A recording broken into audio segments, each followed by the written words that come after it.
네 번째 발표는 삼육대학교 보건관리학과 손혜리 교수님께서 코로나19 위험소통의 관점에서 대한민국의 사례와 경험에 대해 발표해 주시겠습니다. 큰 박수로 부탁드립니다.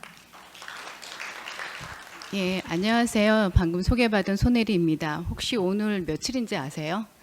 6월 25일인데 70년 전에 6.25가 나고 오늘 이런 뜻깊은 행사를 하는 게 아마 주최 측에서 이 행사를 기획한 거에 뭔가 우리한테 메시지를 전달하는 거 아닌가 하는 생각을 좀 했어요. 그래서 SDG 성과관리팀 도움으로 정말 중요한 메시지를 전달하는데, 우리가 70년 전에는 굉장히 많은 도움을 받았다고 하면 지금은 도움을 주는 나라이고, 그리고 재난 관리를 우리가 썩 잘하지 않았거든요. 세월호 사건이라든가 다 예비할 수 있었던 예측된 재난이었음에도 불구하고 그걸 제대로 잘 수행하지 못했던 나라인데, 지금은 다른 나라로부터 그 재난 관리를 잘하고 있고 감염병 예방이나 대비나 대응을 잘하고 있다는 점을 볼 때 개도국이 우리나라를 보며 뭔가 희망의 메시지를 갖지 않을까 하는 생각을 했습니다. 그래서 오늘 굉장히 뜻깊은 날에 이렇게 불러주셔서 발표할 수 있는 기회를 주셔서 너무 감사드립니다. 저의 발표는 이제 위기소통의 관점에서 대한민국 사례와 경험에 대해서 발표를 하도록 하겠습니다. 근데 다행히 제 슬라이드가 80장이 넘습니다. 근데 앞에서 윤살청 교수님, 탁상원 교수님 제가 말하고 싶은 부분에 많은 부분을 말씀해 주셔서 겹치지 않는 부분만 좀 말씀을 좀 드리면 될 것 같아요. 그래서 이 슬라이드 아까 윤성철 교수님께서도 보여주셨는데 정말 우리가 100년 만에 한 번 일어날 수 있는 팬데믹, 2018년에 스페인 독감 이후로 이렇게 엄청난 팬데믹을 겪는 건 100년 만에 한 번 경험하는 것 같습니다. 그래서 이 경험을 통해서 학자도 그렇고 일반 시민들도 그렇고 많은 교훈과 생각을 하게 되는 것 같습니다. 그래서 위기가 기회라고 하는데 이 기회를 통해서 우리나라가 좀 더 발전할 수 있는 방역 시스템을 세계에 알릴 수 있는 그런 기회가 되지 않았나 싶습니다. 다음 슬라이드는 한국의 코로나19 현황입니다. 이 그래프를 보시면 중간에 2월에서 급속도로 이제 그 그래프가 가파르게 경사가 지다가 완만한 속도로 가고 있는 것은 그만큼 한국이 방역을 잘하고 있다고 생각이 됩니다. 아까 탁상원 교수님께서 축구로 이야기하면 전반전이 끝났고 후반부는 어떻게 될지 모른다고 하는데, 저는 좀 낙관적인 시각으로 발표를 하고자 합니다. 왜냐하면 우리나라의 사례와 경험을 발표를 하는 것이기 때문에 개도국의 입장에서 우리나라를 어떤 것을 배울까, 약간 좀 긍정적인 프레임에 맞추어서 이제 발표를 하고자 합니다. 자, 그렇다고 하면 우리나라가 이렇게 잘하게 된 배경에는 그 전에 메르스라고 하는 경험이 있었습니다. 그래서 메르스 경험을 갖고 메르스 경험이 있었기 때문에 매뉴얼도 정비를 하고 아까 탁상원 교수님께서 말씀하신 보건의사소통 체계라든가 이런 것도 우리가 준비를 할 수 있었고, 그리고 ICT 기반의 그 동선을 공개할 수 있는 감염병을 갖다가 정비할 수 있는 이런 기회들을 가질 수 있었던 거죠. 그렇기 때문에 이러한 대비가 결국은 대응으로 이어져서 잘 대응을 하지 않았나 싶습니다. 그렇지만 코로나 바이러스는 아까 탁상원 교수님께서도 말씀하셨듯이 컨트롤이 굉장히 어려운 질병입니다. 보통의 감염병의 경우는 호흡기 감염병이 갖고 있는 경우를 보면 무증상 때 감염을 시키고요. 소화기 감염병은 증상이 다 없어진 후에 이제 감염을 시키는데, 코로나 감염은 이 두 가지를 다 가지고 있어서 굉장히 컨트롤하기도 어렵고 대응하기 어려운 질병입니다. 그리고 또 우리나라만 잘한다고 되는 것도 아니기 때문에 정말 다부처의 의사소통, 국제적인 의사소통 이런 것들이 다 이루어져야지만이 가능한 것이기 때문에 이러한 것이 굉장히 이제 쉽지 않은 그 위기소통이라고 생각이 듭니다. 그렇다고 하면 우리나라가 위기소통 관점에서 사람들이 이제 잘했다고 이제 평가를 하고 있는데, 그렇다고 하면 위기라고 하는 게 무엇인지 한번 생각해 볼 필요가 있습니다. 보통 리스크라고 하는 것은 해저드하고 아웃레이지 이 두 개를 합해서 리스크라고 합니다. 그리고 지금 코로나 같은 경우는 해저드 전파력이 굉장히 강하기 때문에 해저드도 크고, 그리고 그 아웃레이지도 굉장히 커서 많은 사람들이 공포감을 갖고 무서워하고 있습니다. 그렇다고 하면 이 해저드하고 아웃레이지 리스크를 갖다 극복하려고 하면 주민들 입장에서는 우리는 이 위험을 해결할 수 있다, 우리는 싸워서 이길 수 있다 하는 메시지를 국민들한테 우리가 전해줘야 되고, 국민들은 이 메시지가 과연 신뢰로운 정보이고 이걸 우리가 해결해 나갈 수가 있는지 이런 것들을 해야 되는데, 그게 이제 위기소통에 필요한 것이라고 봅니다. 그래서 과거에는 정부가 단순히 일방적으로 정보를 전달하는 위에 해저들을 전달하는 것으로 이렇게 정보를 전달했다고 하면 이번 코로나 사태에서는 일방향이 아닌 쌍방향 커뮤니케이션을 했다는 점이 이제 좀 돋보입니다. 그리고 어떤 학자들은 이러한 것들을 모니터링 데모크라시라고 얘기합니다. 정부와 국민 모두가 감시하는 그런 쌍방향 커뮤니케이션을 했었기 때문에 K 방역이 성공적이었다라고 말씀을 하고 있습니다. 그리고 뒤에 가서 인포데믹 얘기를 할 건데 그건 좀 이따 설명을 하도록 하겠습니다. 자, 그렇다고 하면 그 코로나 사태를 예방하려고 하면 지금 치료제도 없고 백신도 없는 상태에서는 결국은 비약물적 중재 방법이 굉장히 중요합니다. 손 씻기라든가 그 사회적 거리두기라든가 마스크 착용하는 비약물적 중재 방법이 필요하고 이것은 이러한 메시지는 위기소통 커뮤니케이션으로 이제 전달이 가능하다고 볼 수 있습니다. 그래서 이제 저희 연구 목적은 그렇다고 하면 보건 커뮤니케이션 의사소통 관점에서 얼마나 한국 정부가 대응을 잘했는가 이것을 이제 분석하는 것이 필요하고요. 그리고 세 번째로 여기 그 슬라이드에 보여주신 걸 보면 커뮤니케이션 및 위험 소통에 근거한 코로나19 매뉴얼 및 홍보 자료 분석입니다. 그러니까 메시지를 개발하고 메시지를 전달할 때 국민들 시각에 맞는, 그러니까 헬스 리터러시를 고려한 메시지를 잘 전달했는가를 분석하는 것이 필요합니다. 그리고 이제 이러한 것들을 바탕으로 이제 그 위기소통을 할 수 있으리라고 생각합니다. 두 번째로 이제 연구 범위와 방법입니다. 그래서 위기소통을 얼마나 잘했느냐를 보기 위해서 다양한 이제 방법을 적용했는데 물론 이제 문헌고찰을 하였습니다. 이것에 관해서는 다른 연사님께서 많이 말씀을 해주셔서 넘어가기로 하고요. 그 다음에 두 번째 했던 연구 방법은 위기 커뮤니케이션 전문가 18명을 대상으로 개인 면접을 했습니다. 그래서 그 코로나19 위기 단계에 따라서 과연 대한민국의 위기소통은 잘 지켜졌는지, 관심, 주의, 경계, 심각 단계의 위험소통 원칙이 얼마나 잘 적용되었는지에 대해서 질문을 했고, 두 번째로는 이제 그 코로나19 위기 상황에 대한 한국 정부 대응 사례가 어땠는지 이슈에 대해서 의견을 듣는 것을 하였습니다. 그리고 마지막으로는 루머 대응 관리에 대해서 이제 조사를 했고요. 이건 전문가를 대상으로 조사를 했습니다. 그리고 세 번째 연구 방법으로는 전문가뿐만 아니라 그 메시지를 전달하기 위한 여러 홍보물이 있는데 이 홍보물이 정말 국민의 눈높이에 맞춰서 잘 홍보물이 전달되었는가, 미국의 CDC 커뮤니케이션 인덱스의 도구를 활용해서 13가지의 홍보물을 분석했습니다. 과연 이 홍보물들이 헬스 리터러시에 근거를 해서 정보가 잘 전달했고 국민들이 이걸 잘 이해를 하고 있는지 이런 것들을 조사했습니다.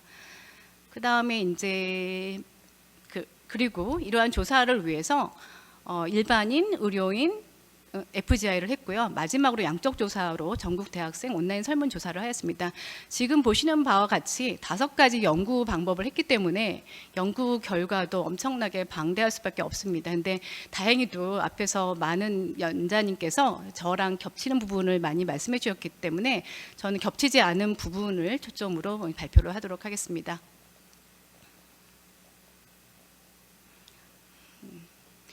슬라이드를 많이 이렇게 만들었던 이유는 이 내용을 다른 이제 다른 국민들이 보실 때 좀 더 도움이 되라고 좀 많이 만들었습니다. 결과로 바로 넘어가도록 하겠습니다.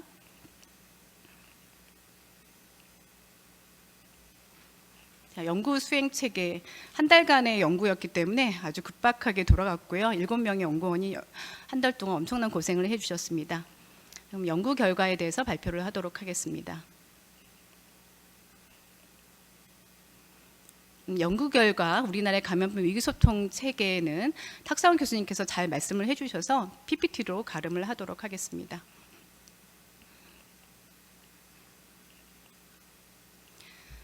두 번째로는 18명의 커뮤니케이션 전문가, 위기소통 커뮤니케이션 전문가를 대상으로 우리나라의 그 위기소통 원칙이 얼마나 잘 지켜졌는지에 대해서 전문가 의견을 들었습니다. 보시면 이제 그 질병관리본부에서 제안하고 있는 위기소통 원칙은 신속, 정확, 투명, 신뢰, 공감입니다. 그래서 그 18명의 전문가들이 말씀하신 가장 잘한 것은 무엇이냐고 물어봤을 때 신속이라고 얘기를 했고, 두 번째로 투명성, 세 번째로 정확하다고 이야기를 했습니다.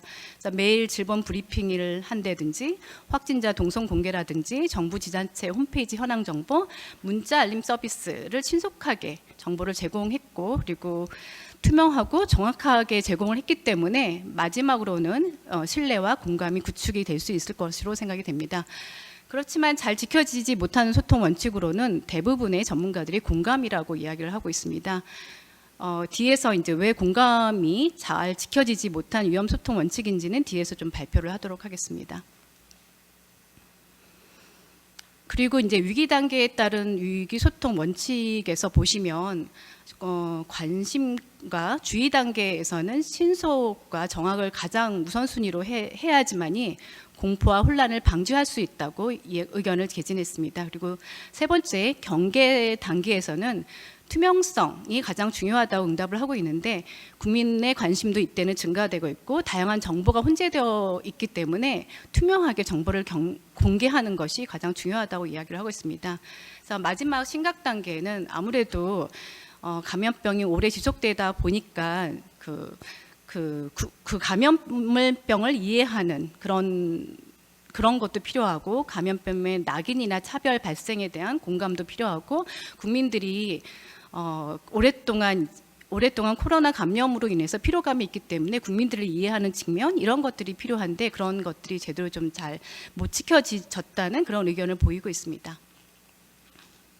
그리고 이제 코로나 위기 상황에 대한 한국 정부 대응 사례 분석으로 한 3가지 정도 크게 이슈를 이야기했는데, 이 마스크 사용에 대한 전문가 의견, 이거는 이제 윤상철 교수님께서 말씀을 많이 해주셨기 때문에 좀 넘어가고요. 두 번째, 이제 초중 고등학교 등교에 대한 전문가 의견을 보시면, 아까도 이제 다른 연자님께서 말씀을 했는데, 중요한 것은 중앙에서 교육부 질번, 부처 간 부문 간 조정의 의사소통을 잘해야 된다고 말씀을 했는데, 사실은 초기에는 잘 되고 있지 않았지만 나중에는 일관적인 목소리를 일관적인 메시지를 전달해서 투명하게 소통하려고 노력을 했습니다. 근데 이러한 것들이 지역사회로 가게 되면 지역사회의 다양한 이해관계자, 스테이크홀더들이 있습니다. 119라든가 교육청이라든가 학교, 보건소, 의료기관, 학부모, 학생, 이런 분들과 소통을 해야 되기 때문에 중앙에서 단순히 전달하는 그런 매뉴얼만으로는 메시지를 전달하거나 아니면 지침을 따르기가 어렵기 때문에 지역사회 맥락을 고려한 의사소통이 필요한데, 이러한 것들을 적절히 하였나, 이러한 보완이 좀 필요하다는 의견을 하고 있습니다. 다음으로 사회적 거리두기가 있고요. 그리고 이제 사회적 거리두기에 관련 있는 거는 여러분 잘 아시다시피 종교단체와 유흥업소 출입 확진자, 이태원 클럽 사태 등이 있습니다. 이 2가지 사건은 우리나라가 갖고 있는 어두운 민낯을 좀 드러난 느낌이 드는데요. 그동안 우리가 갖고 있는 편견이라도, 어떤 종교에 대한 편견, 어떤 특정한 집단에 대한 편견, 낙인, 이런 편견과 낙인이 있으면 아무래도 숨게 되는 거겠죠. 숨게 되면 이제 방역의 차원에서는 확진자를 알아내기도 어렵고, 그리고 아까 이제 탁사원 교수님께서 말씀을 했는데, 숨어버리면 한 2주 정도는 감염자가 별로 안 나오게 되지만 2주 후에는 한 5배, 6배 엄청나게 폭발적으로 증가하는 그런 양상을 보이고 있습니다. 그러니까 이러한 것들을 보도를 하거나 우리가 이제 소통을 할 때 이분들을 얼마나 잘 고려해서 소통해야 되는가, 이런 것들을 좀 생각할 수가 있을 것 같습니다.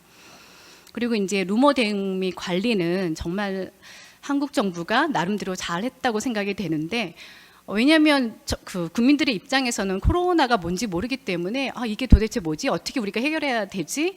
하고 해결책을 나름대로 찾을 수밖에 없습니다. 그러면서 나름대로 해결책을 찾는 과정에서 가짜 뉴스가 나올 수밖에 없고요. 그래서 은혜강 교회에서 소금물 분무기를 뿌리는 사건이 있었고, 이걸로 확진자가 더 많아지는 그런 사태가 벌어졌습니다. 그리고 이란에서는 에탄올을 먹으면 예방을 할 수가 있다고 해서 에탄올을 먹어서 사망자가 늘어났다는 것도 있기 때문에 가짜 뉴스, 올바르지 못한 정보를 우리가 얼마나 잘 대응하느냐가 확진자를 막을 수 있는 건데, 초기에는 조금 미흡한 점이 없지 않아 있지만 정부가, 그러니까 굉장히 빨리 이제 그 동선을 공개하고 그리고 홈페이지를 만들어서 대응을 굉장히 잘했다고 생각이 듭니다. 그래서 전문가들 의견으로는 가장 잘한 것 중에 하나가 질병관리본부의 정례 브리핑과 가짜 뉴스 대응이라든가 확진자 동선 공개 이런 것들로 인해서 가짜 뉴스를 확산을 방지하는데 엄청난 기여를 했다고 평가를 하고 있습니다. 자, 그다음에 이제 제가 4분밖에 안 남았습니다. 홍보 자료 분석에 대해서 말씀을 드리겠는데요. 이게 CDS에서 이제 적용하는 툴입니다. 이 툴을 가지고 그 분석을 했는데 12가지 종류의 분석을 했습니다. 제가 빨리빨리 넘어가겠습니다. 자, 보시면 비교적 높은 점수를 얻은 게 네 번째 강도 높은 사회적 거리두기였고, 그 다음에 그 5번째 생활 속 일상생활 속 거리두기였습니다. 그리고 가장 안 좋은 점수를 얻은 것이 지금 생활 속 거리두기에 대한 이 홍보물이었습니다. 이거 보시면 여러분도 보시면 느껴지듯이 메시지가 잘 전달도 되지 않고, 그 다음에 이 메시지를 어디에다 배치하느냐, 어떤 색깔을 쓰느냐에 대해서 가독성에 영향을 주는데 그러한 것들이 좀 떨어지는 그런 홍보물로 나타나고 있습니다. 그래서 12가지 홍보물을 분석을 했고요. 그래서 이 홍보물 분석 결과를 보시면 대상자에게 적합한 메시지와 행동 지침을 전달하는 것이 굉장히 중요하고, 대부분 원칙대로 잘 적용을 했지만 핵심 메시지를 너무 많은 메시지를 전달하지 말아야 되고, 그리고 배치도 되게 중요한데 그러한 것들은 좀 떨어졌다는 그런 평가가 있습니다. 그래서 다른 연자님께서 발표를 하지 않으셨는데 이 메시지를 어떻게 만들고 그리고 언제 이 메시지를 내보내고 어떻게 배치를 하는가가 매우 중요함에도 불구하고 이러한 것들은 좀 소홀히 되는 경향이 있는 것 같습니다. 그리고 이제 이 홍보물과 인식에 대해서 이제 조사를 했습니다. 이제 일반인 FGI를 했고요. 그 다음에 일반인을 대상으로 코로나 인식에 대해서 어떤 느낌이 떠오르느냐, 이걸 워드 클라우드로 이렇게 했을 때 지금 보이시는 거에 두려움, 뭐 직장, 이태원, 신천지 이런 단어들이 나오고 있습니다. 그래서 이런 것들을 보시면 이제 국민들이 얼마나 짜증과 피로감이 느껴지는지 뭐 이런 것들 했고요. 그 다음에 이제 홍보물에 대한 것들을 조사를 했습니다. 그래서 잠깐 이 홍보물을 보시면 좀 긍정적인 평가를 받는데, 사회적 거리두기 처음에는 정말 이 사회적 거리두기가 뭐지 하고 생각했는데 나중에는 입에 짝짝 달라붙는다는 말을 하시더라고요. 그리고 이 홍보물을 보면 확실히 좀 부드러운 느낌이 있고, 그리고 나중에는 이렇게 여유롭고 행복한 느낌이 든다 하고 평가를 해주셨거든요. 그리고 이제 의료인 FGI 결과입니다. 넘어가도록 하겠습니다. 그리고 이제 마지막으로 한 양적 조사에 대학생을 대상으로 500명을 조사를 했습니다. 보시면 오른쪽에 그래프를 보시면 실천이 어렵다고 한 거는 사회적 거리두기가 가장 실천이 하기 어렵다고 했고요. 그리고 실천을 하고 있는 건 파란색 그래프로 보이고 있습니다. 저는 이 결과를 보고 너무 놀랐던 것이 마스크를 착용하는 게 손 씻기보다 더 높았다는 것입니다. 96%가 마스크를 착용했었고 90%가 손 씻기를 했습니다. 이 이유는 뭘까요? 아무래도 사회적 규범이 작동한 것 같습니다. 내가 마스크를 쓰고 싶지 않아도 타인이 마스크를 안 쓰면 굉장히 이상한 눈으로 쳐다보고 있기 때문에 규범 때문에 우리가 행동에 영향을 주는 것 같습니다. 그래서 어떤 행동을 잘하려고 하면 개인의 초점을 두는 것도 중요하지만 사회적 규범을 어떻게 하느냐가 굉장히 중요하다고 생각이 듭니다. 제가 이제 결론을 좀 말씀을 드려야 되기 때문에 빨리빨리 연구 결과를 제시했습니다. 연구 결과에 대해서 잘 이해를 했는지 모르겠는데요. 다음으로 이제 마지막으로 재원에 대해서 말씀을 드리겠습니다.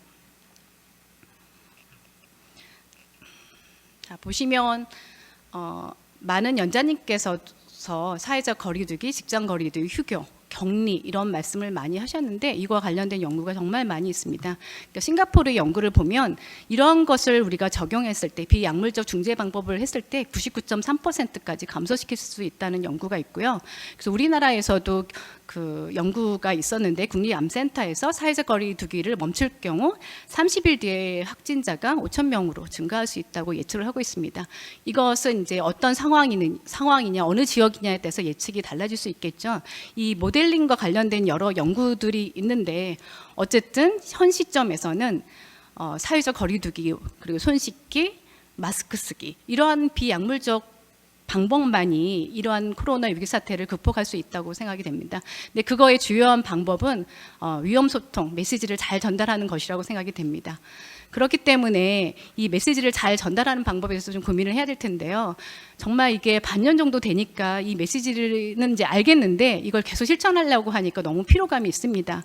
그렇기 때문에 요즘 어떤 전략을 하냐면 좀 재미있게 게임 형태로, 친숙한 형태로 메시지를 전달하려고 합니다. 여러분 넛지에 대해서 아시는지 모르겠지만 은근하게 팔꿈치를 쳐서 알아서 행동하게 하는 그런 것이 넛지 전략인데, 여기 마지막 그림 보면 그 노란색으로 신발 모양이 있잖아요. 그렇게 이제 스티커를 붙여놓으면 알아서 사회적 거리를 하게 될 수 있을 것 같습니다. 그러니까 넛지 전략을 좀 활용해서 우리가 하기 힘든 사회적 거리를 좀 잘할 수 있도록 하는 그런 전략이 좀 필요하다고 생각이 됩니다. 그리고 이러한 감염병 대응 체계를 회의에 알리고 개대국에 좀 알린다고 하면, 우리가 겪었던 경험이라든가 사례를 갖다가 좀 더 홍보를 많이 한다고 하면 개도국에 많이 도움을 줄 수 있고, 그리고 실효성 있는 가이드라인 정책에 기여를 할 것으로 생각이 됩니다. 마지막으로 본 많은 내용의 발표를 잘 들어주셔서 감사합니다. 이상으로 마치겠습니다.